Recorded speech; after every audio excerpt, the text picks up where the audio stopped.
Apologies to interject, sir. Apologies to interject, sir. We're interestingly getting some live news coming in from the United Kingdom as we speak.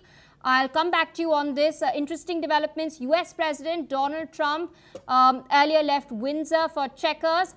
He is now meeting UK's Prime Minister Sir Keir Starmer. You can see those live visuals on your screen. Remember, this is Donald Trump's second state visit to the United Kingdom. He was earlier hosted by King Charles III at Windsor Palace.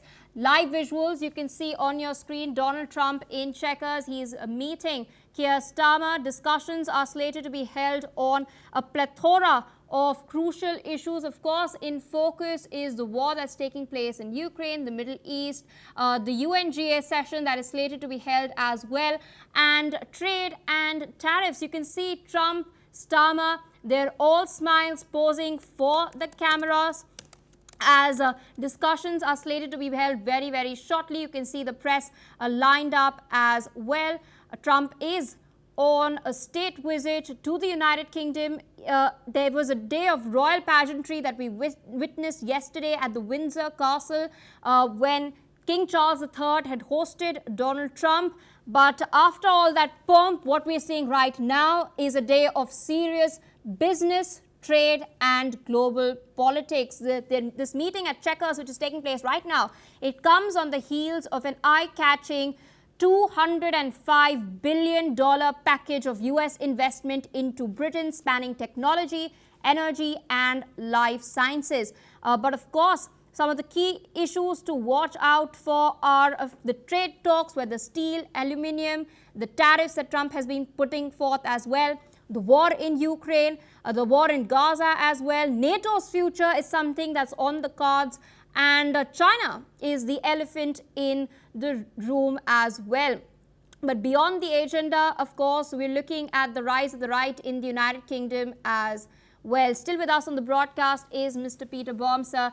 Apologies for interjecting you earlier, but live visuals coming in from the UK. Donald Trump meeting Keir Starmer, both leaders all smiles as they're posing for the camera. Some of the crucial issues are slated to be discussed today, including the war taking place in Russia and Ukraine, the war in the Middle East, trade and tariffs, and China as well. What are your expectations at the outset from the talks that are slated to be held today?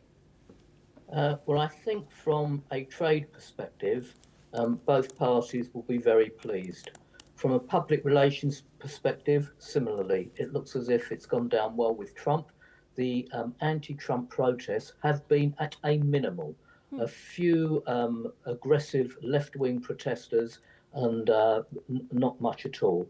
Unfortunately, the Mayor of London made some very anti-Trump statements, and I think he's positioning himself perhaps to take over or to be in the running for leader of the Labour Party should Keir Starmer's tenure come to an end.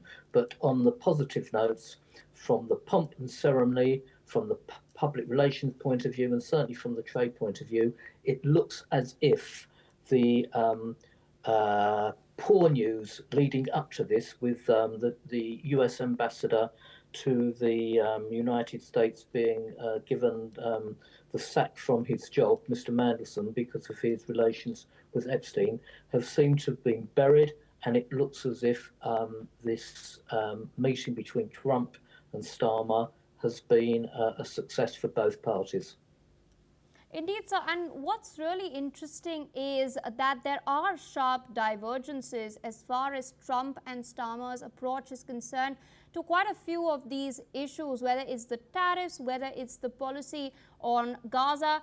The US continues to staunchly back Israel. Meanwhile, Starmer has recently stated that the United Kingdom will be recognizing Palestine as a state in the upcoming UNGA session, NATO's future as well, and the Ukraine strategy at large. So what do you expect? Could the leaders reach to a convergence point? No, I think there's definitely going to remain differences between the current United Kingdom stance on Gaza and Trump, and similarly with Ukraine. But allies can get over this. Now, Starmer's position on Gaza is driven domestically. He has a huge Muslim voting base, which he is going to completely lose if he doesn't adopt this anti-Jewish state ideology, which his government has adopted.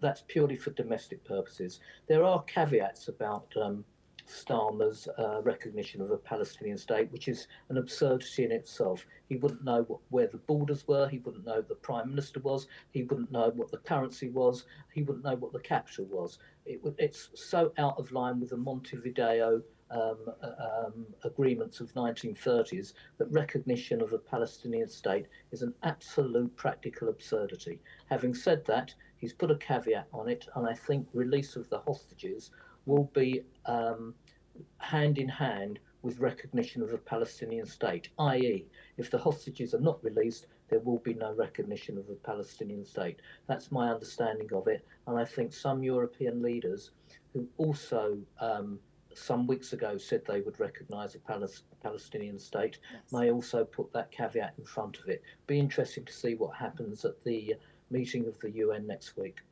Absolutely. Mr. Peterbaum, thank you so much for your time, for your patience as well, and for your perspective on all of these rather crucial developments that we are tracking.